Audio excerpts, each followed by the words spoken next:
আরে বন্ধুরা এই দেখো সামনে একটি গিফট বক্স যাচ্ছে। এই গিফট বক্সটি শুধু আমার। আর এটার ভিতরে কি আছে বন্ধুরা আজকে তো দেখেই ছাড়বো। আরে দাঁড়ান দাঁড়ান দেখি এটার ভিতরে কি আছে, গিফটটা আমাকে দিয়ে যান প্লিজ। আরে সরে যা আয়রন ম্যান, এই গিফটটা শুধু আমার, আর এই গিফট শুধু আমিই নিব। এটা কি হলো, আমার বাইকটা নষ্ট হয়ে গেল। আরে আয়রন ম্যান তোকে তো আমি মেরে ফেললাম, এখন এই গিফট শুধু আমিই নিব। হা হা, আর কেউ নিতে পারবে না। আরে এখান থেকে সরে যা মোটা গরিলা, তুই আমাদের থেকে গিফট নিবি, তোকে তো আজকে মেরেই ফেলবো।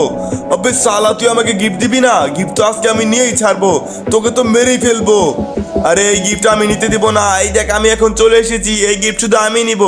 তো বন্ধুরা দেখো গিফটটি কিন্তু এখন আমি নিয়ে নিলাম, আর আজকে গিফট বক্স শুধু আমার। দেখি এই গিফট বক্সের ভিতরে কি আছে দেখি। তার আগে তোমরা বন্ধুরা অবশ্যই লাইক অ্যান্ড সাবস্ক্রাইব করে দাও, তাহলে তোমাদেরকে দেখাবো। আরে বন্ধুরা এই দেখো এটার ভিতরে একটি সুন্দর গাড়ি রয়েছে, গাড়িটি তোমাদের কাছে কিরকম লেগেছে অবশ্যই বলে যাবে।